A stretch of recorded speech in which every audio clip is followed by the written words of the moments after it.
And that is the worst part about being skinny fat. The confusion, the fact that you do not have a path laid out for you. A fat guy knows that he needs to be eating at a caloric deficit. A skinny guy knows that he needs to be eating at a caloric surplus. But a skinny fat guy is left in between, confused, not knowing where to go. He doesn't want to cut because he's afraid that his already twig-like arms and legs will start to look even worse. And he's terrified even of the idea of bulking because he can't stand his paunch getting any bigger. There's no feeling worse than the feeling of helplessness when you don't even know where to start, how to go about it, what to do. That's what I am here for. Here's exactly what you do. On every video on fat loss that I've made up to this point, I've had people commenting, asking me to make a video tackling the problem of skinny fat. You stubborn bunch of people, dude. Nah. I'm kidding. Well, here we are, and this one's for y'all. Broadly speaking, there are 3 body types: skinny, fat, and skinny fat. Let's go through each of them in order. I'm going to begin the section on skinny people by saying that contrary to popular opinion, they do not have it easy either, okay? So stop looking at every skinny person you see with so much hatred and resentment in your eyes. It's common knowledge that for skinny people, the most difficult part of their day is not the gymming, not the lifting, but the eating, because they have to eat so many meals and they have to eat so much in every single meal that eating is a task for them. It's basically an inconvenience for them. I know most of you all sitting there thinking that's a problem I would like to have, but trust me, the grass is always greener on the other side. Now, this advice of eat more scientifically makes sense because what's the problem in the bodies of skinny people? It's that their bodies are extremely inefficient at utilizing and storing energy or calories. So even in the process of trying to store or utilize calories, they waste a lot of calories. And hence the requirement for all these excess calories. Think of skinny people as a Bugatti. Extremely inefficient at utilizing its fuel. I think it has a mileage of around 6 kilometers per liter. Moving on to our bigger counterparts, think of fat people as a Prius. Extremely efficient at utilizing its fuel with a mileage of around 23-24 kilometers per liter. We don't typically instantly associate fat with efficiency. We look at a fat guy and think that there's something wrong with his body, when in fact his body is much more effective and efficient at storing and utilizing energy than anybody else's. And so again, it scientifically makes sense that fat people are typically asked to reduce their total calories, to eat lesser, because all the calories that they consume will either instantly be utilized or stored. A minimal amount of calories are wasted in the process, and so logically they are asked to consume lesser calories. Moving on to the intended audience for this video, about fucking time, right? Skinny fat people. Like everything else, this too has its pros and its cons, right? This too has its plus and its minus. The con is that, first of all, you have those skinny ass arms and legs. The worst part about being skinny, and every time you look down you have that big fat paunch. The worst part about being fat. So you literally have the worst of both worlds. But then again, a fat guy might look at you and say, shut the fuck up with your whining. With your t-shirt on, nobody can tell that you're unfit, that you're unhealthy, as long as you've not gone too far, of course. The grass is greener on the other side, I guess, but then again, what's the point of crying and whining about who has it worse? What all of us should do is to accept the cards we've been dealt and do something about it. Now, here's the important part. You need to realize that your journey to building your dream body, your approach will be different from that of a fat guy or a skinny guy. So you need to understand your position. You need to understand where you stand and accordingly set a plan of action. And that is the worst part about being skinny fat. The confusion, the fact that you do not have a path laid out for you. For example, a fat guy knows that he needs to be eating less or that he needs to be on a caloric deficit. Now, he might have a day or two when he can't be bothered, when he just can't be asked, and has his cheat days anyways, which, by the way, is a terrible idea. Entirely based on this common misbelief that you can't get fat from one bad meal, which is completely false. It has zero scientific backing. It's just something that is said frequently to people to make them feel emotionally better, but in the process ruins weeks and months of their progress. Let me know in the comments if that's something you'd like to see a video on. Coming back to what I was saying, a fat guy knows that he needs to be eating at a caloric deficit. A skinny guy knows that he needs to be eating at a caloric surplus, but a skinny fat guy is left in between, confused, not knowing where to go. He doesn't want to cut because he's afraid that his already twig-like arms and legs will start to look even worse, and he's terrified even of the idea of bulking because he can't stand his paunch getting any bigger. There's no feeling worse than the feeling of helplessness when you don't even know where to start, how to go about it, what to do. That's what I am here for. Here's exactly what you do. To summarize the entire rest of the video in 2 words, lean bulk. Now, to me, what I just said is completely obvious. I can't think of another route that you could take that would be nearly as fruitful, or even one that would make any sense for that matter. Let's get you on the same page now. For it to make sense to you why you need to bulk, let's consider the alternative for a second. Let's say that you decide to cut. What happens now?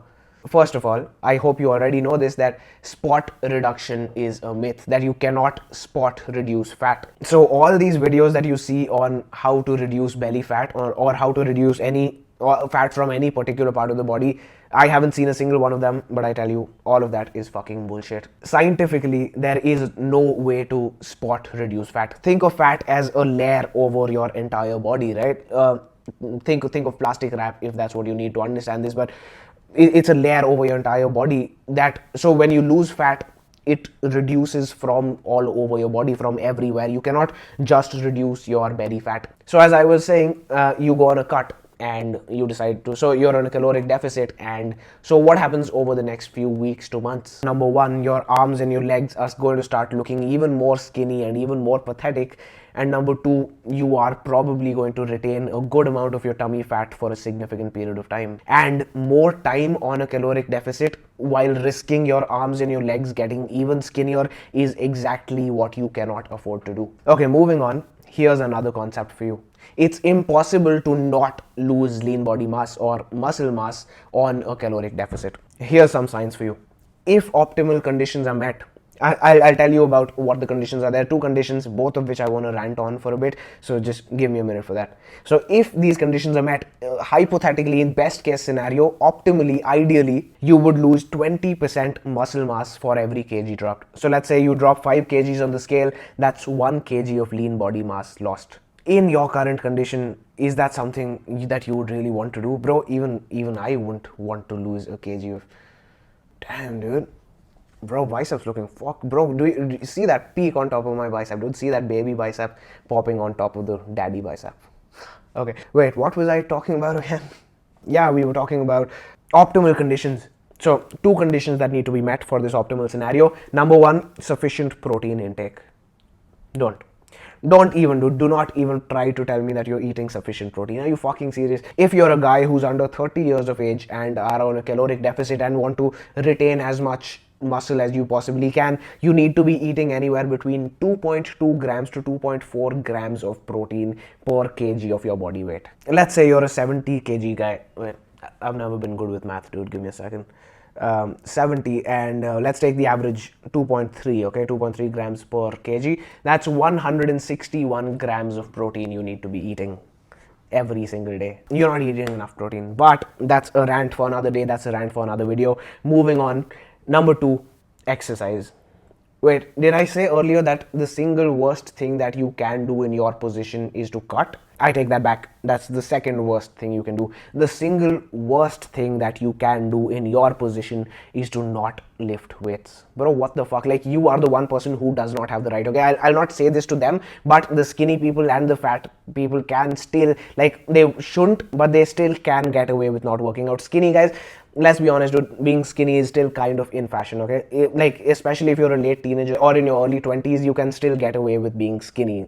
As for fat guys, even though they shouldn't, and I've made an entire video on why they shouldn't, but they still can technically get away with just cardio and, you know, and eating at a caloric deficit, because they need to lose that weight. They'll still have that structure to some extent. But you, bro, you are the one person who cannot, I repeat, you cannot get away with not lifting weights. Can I be honest, dude? Look at your fucking arms and your legs, man. Is that something you're proud of? Look at your fucking ponch. Is that something you're proud of? If not, then what are you waiting for? Fucking do something about it, dude. Now, you can either sit there and cry about why you are the only one who needs to go to the gym, or you can use this opportunity and make it your greatest fucking strength. Today, I am so fucking grateful for the fact that I became obese in the 11th grade, because if I had stayed skinny the way I was up to like the 7th grade, I don't think I ever would have started gymming. I ever would have started work. I would have just stayed skinny because honestly I didn't mind it at all. But then I never would have built my dream body. Like, even when I was skinny and I liked being skinny, my dream body was always a lean fucking muscular body, dude. But I was nowhere near willing to put in the work. It was only because I became fucking obese and started feeling ashamed of my body that I decided to do something about it and turn things around. your future self could potentially look back at your current self and feel gratitude, feel love, feel so much of love for him because of the amount of work that he put in, that you put in. Your future could turn out like that, or you could just keep whining for years on an end about being skinny fat. The choice is up to you. With that out of the way, let's talk about what you should do, what you will do now. For reasons stated earlier, I want you to get onto a caloric surplus. Definitely, you need to bulk, but more specifically, you need to lean bulk. Now, what is a lean bulk? A lean bulk is one where you're not just mindlessly eating how much ever of whatever you want. You're meticulously tracking your calories. So this is your maintenance calories. This is about 300 to 500 calories above maintenance. This is where you want to be. 300 to 500 calories above maintenance. So I want you to lean bulk and I want you to lift heavy. Yo, if you're not going to go to the gym, if you have no intentions of doing so, click off, man, please, because after everything that I've already said, I don't think I have anything more to say to you. Well, we just talked about what it would be like if you went the wrong route, if you took the wrong approach. Let's now talk about what life will be like if you stick with the plan. So you're on a good surplus and you're lifting heavy. What happens next? Over the next few weeks to months, you will gain a significant amount of muscle size as well as strength. You're lifting as heavy as you can. This limit, by the way, will keep increasing with time because of your caloric surplus, and because you keep lifting heavier and heavier, your testosterone will increase significantly, which will increase your muscle mass even more. And as your muscle mass increases, your metabolism increases, which just readies you to shed all that fat as soon as you stop bulking. Now, let's say about 6 months in, you've put on a good amount of muscle on your structure. You no longer look like that skinny, measly kid. You look like a muscular man. Your chest has exploded and your belly looks tiny in comparison. And it is now at least 6 months in when you cut for the first time. Which, by the way, is going to be a walk in the park compared to if you would cut earlier. Because number one, your metabolism is through the roof right now. Secondly, your testosterone is peaking as well. So you're going to retain a lot more muscle mass and you're going to lose fat a lot easier. And finally, when you do lose that fat, bro, you're going to look sick as fuck, man, with all that muscle underneath compared to what you would have looked like with that skeletal fucking frame earlier. This is how we want to go about it. Well, that's all I have for you today. I wish you all the best on your skinny fat to muscular journey. And as always, I'll see you in the next one.